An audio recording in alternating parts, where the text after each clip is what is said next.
The year was 1999, the summer of the turn of the century. Sunlight filtered through the dense leaves, casting dappled shadows across the playground. A girl in a white dress named Fang Hui quietly entered the world of this high school as a transfer student. Introverted and reserved, she was a girl of few words, who never initiated a conversation. This sense of detachment from her surroundings seemed to build an invisible wall around her. It was precisely this unique, aloof aura that immediately caught the attention of a group of boys led by Chen Shun. Chen Shun's curiosity was piqued by this mysterious newcomer. Driven by a youthful competitive spirit, he immediately made a bet with Qiao Ran and Zhao Ye to see who could be the first to get Fang Hui to speak. To win this seemingly simple bet, Chen Shun played a little trick. He deliberately left his name off his history workbook. When Fang Hui, acting as the class monitor, asked softly and shyly at the front of the class, "Whose history assignment is missing a name?" Chen Shun raised his hand with a cheeky grin, and even pushed his luck by asking Fang Hui to write his name in for him. Faced with this slightly flippant provocation, Fang Hui simply tossed the workbook onto his desk in annoyance and turned away. Chen Shun's first attempt ended in total failure, earning him ruthless mockery from his friends. But little did he know, the gears of fate had already begun to turn for these two starkly different individuals. In real life, many stories of our youth begin with a pointless bet or a childish joke. Chen Shun's initial approach didn't stem from love at first sight, but from a uniquely teenage desire for conquest and curiosity. Soon after, the class blackboard bulletin ranked dead last in the school evaluation. The teacher called out the students by name in class and asked Chen Shun as the class monitor if he had any suggestions. Chen Shun's eyes scanned the classroom, finally fixing on Fang Hui in her quiet corner. He recommended to the teacher that Fang Hui take over as the new publicity officer. While it seemed like he was just passing the buck, it was actually another opportunity he created to get closer to her. After school, Fang Hui approached Chen Shun on her own for the first time, the hint of interrogation in her voice. "So you're finally willing to talk to me?"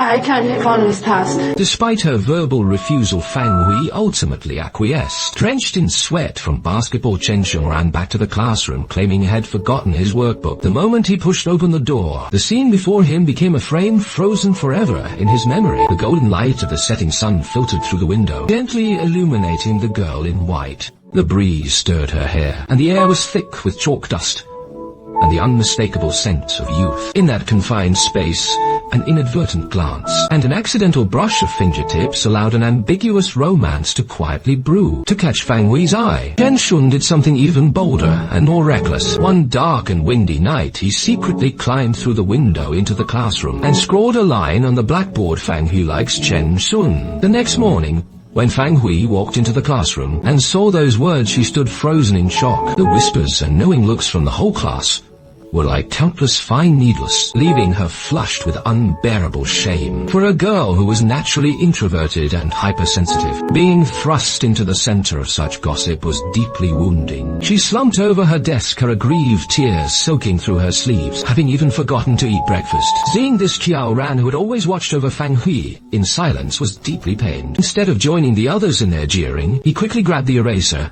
and wiped the words off the blackboard. Meanwhile, the instigator Chen Shun sat in his seat with a sense of anticipation, watching for Fang Hui's reaction. He had no idea how much distress his supposedly romantic gesture had actually caused her. During the flag-raising ceremony that followed having cried all morning and skipped breakfast, Fang Hui fainted on the spot due to hypoglycemia. As the flag-bearers, Chen Shun and Qiao Ran, almost at the exact same moment, abandoned their duties and rushed to carry her to the infirmary. They left the principal's shouts far behind. The school doctor diagnosed her with hypoglycemia and sent them to get some food. Qiao Ran volunteered and hurried out, leaving only Chen Shun and Fang Hui in the infirmary. Chen Shun finally realized that his actions had hurt Fang Hui. He apologized tentatively, yet tried to make amends in his characteristically overbearing way. "How about this, Yota Naya? Tomorrow morning I'll write Chen Shun likes Fang Hui on the board to join you." "Don't write it." Citing this opportunity, Chen Shun finally summoned his courage and launched a direct confession.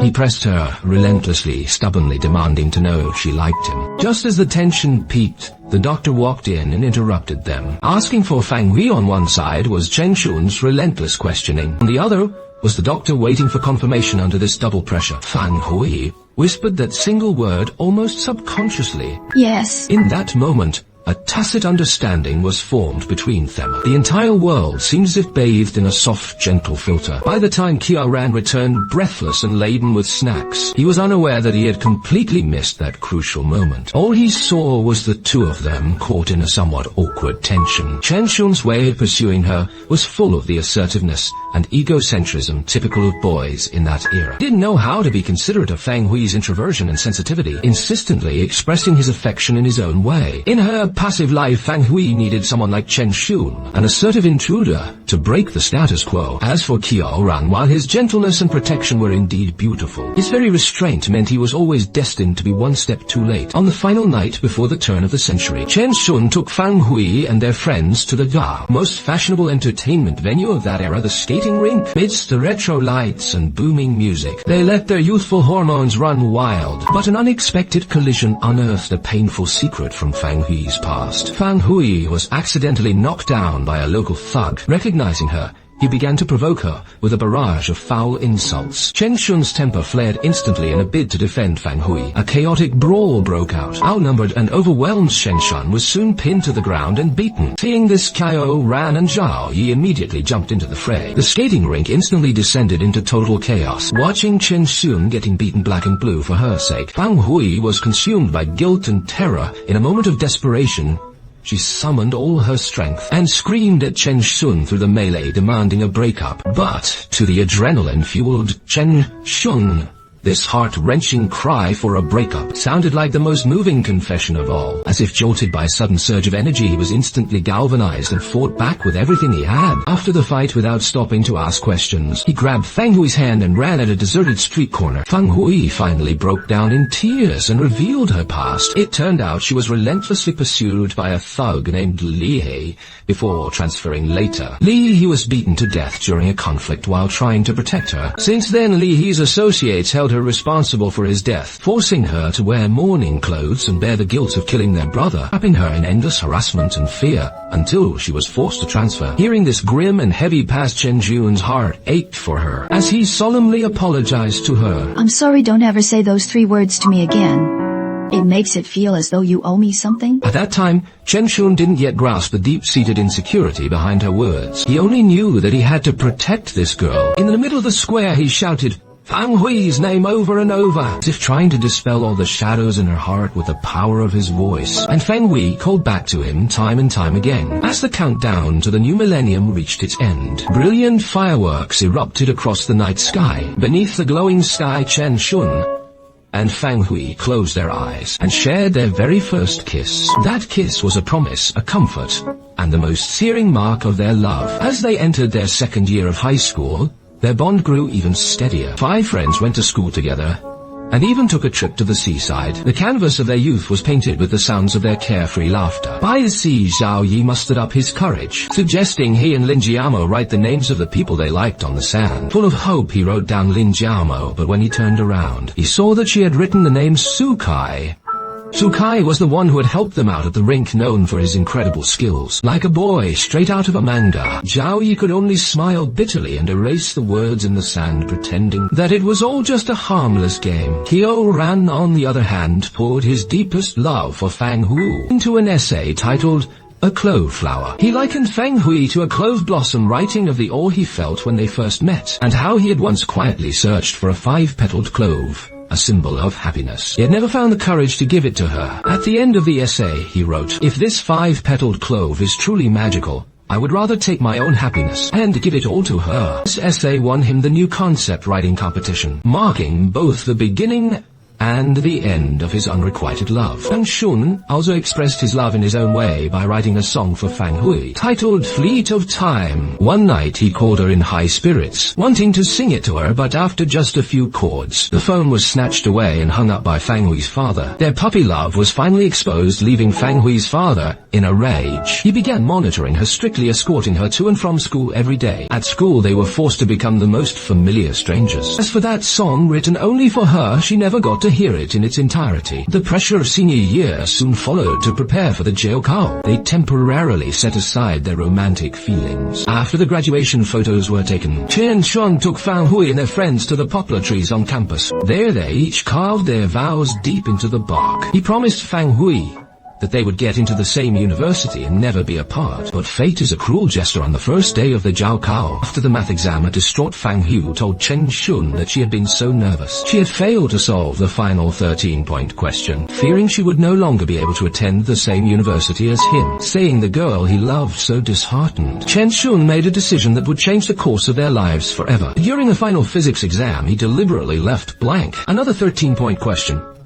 One he actually knew how to solve. With this self-righteous sacrifice, he forcibly closed the gap between their scores. Chen Shun's decision to throw away those 13 points is one of the most controversial moments in the entire film. On the surface, it seems like the ultimate romantic sacrifice, but at its core, it represents an extremely unhealthy form of individual heroism. Instead of encouraging Fang Hui and helping her overcome her difficulties, he chose a self-sabotaging path just to stay on her level. I believe this isn't true love, but rather a manifestation of his need for control. He wanted a future where the two were bound together, rather than one where two independent individuals grow together. This decision also foreshadowed the emotional imbalance that would later plague them. At night, news of Beijing's successful Olympic bid sparked nationwide celebration. Amidst the fireworks and cheers, they made a lifelong vow, believing that once they grew up, they could be together forever. Little did they know adulthood was when the real trials would begin. Chen Shun and Fang Hui made it into the same university as they had hoped. Yet the distance between them grew wider than ever before. The campus was so vast that it felt as if they were losing one another. Despite being at the same school, their romance felt like a long-distance relationship. With his good looks and musical talent, Chen Shun remained the center of attention in college. During the military training talent show, he drew cheers from countless girls, and some even took the initiative to approach him. Meanwhile, Fang Hui remained that same quiet and introverted girl, silently watching from the crowd, never daring to step forward. A while after the semester began, Chen Shun went to visit Fang Hui, only to find that her roommates didn't even know he was her boyfriend. Fang Hui's world was still tiny, barely large enough for Chen Shun. But Chen Shun's world was expanding rapidly.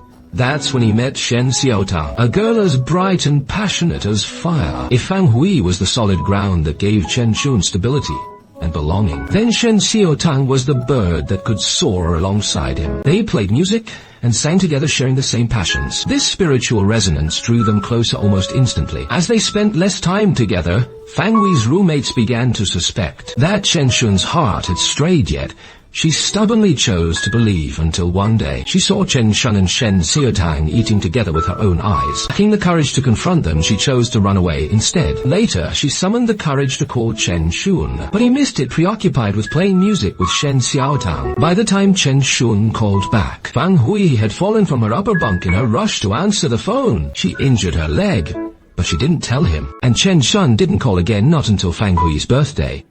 When he finally hurried over and saw the injury on her leg, overwhelmed with guilt, he apologized incessantly. Fang Hui stubbornly pushed him away, hobbling down the stairs on her own. Watching Fang Hui's retreating figure, Chen chased after her as she tearfully delivered an ultimatum that was also a desperate plea. If one day you fall in love with someone else, you must tell me.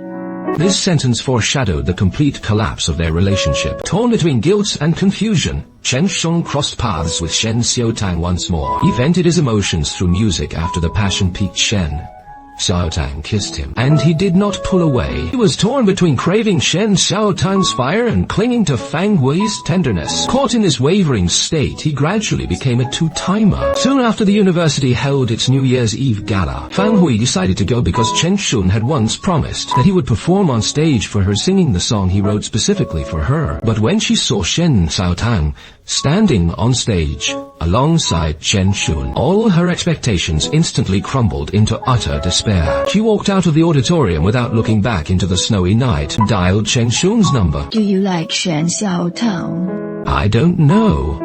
Amidst the heavy snowfall, Fang Hui stumbled back to the poplar tree from their high school days. Desperately brushing off the snow, she stared at the handwriting that felt both familiar and strange. While the past vows still echoed in her ears, everything had changed now. On that freezing, snowy night, she wept her heart out. Life after the breakup was an agonizing struggle. Using the pretext of returning a book, Fang Hui went to the boys' dorm to find Chen Shun, only to learn from his roommate that Chen Shun was already living off campus with Shen Xiaotang. This news was the final straw that utterly broke her. Refusing to give up, she ran to the apartment building where they lived. She saw them with her own eyes, walking upstairs arm in arm, chatting and laughing. She stood downstairs all night watching the lights in her room flicker on and then off, not leaving until the following morning feeling completely numb. In June 2002, Qiao Ran returned to China and the five friends reunited. The atmosphere at dinner was frigid and awkward. After a few drinks, a tipsy Fang Hu humbly begged Chen Shun to reconcile. Faced with her tearful plea to stay, Chen Shun finally uttered those words, the last thing he wanted to hear. "I'm sorry." These three words were like a cold verdict, completely ending every possibility they once had. Driven to the depths of despair,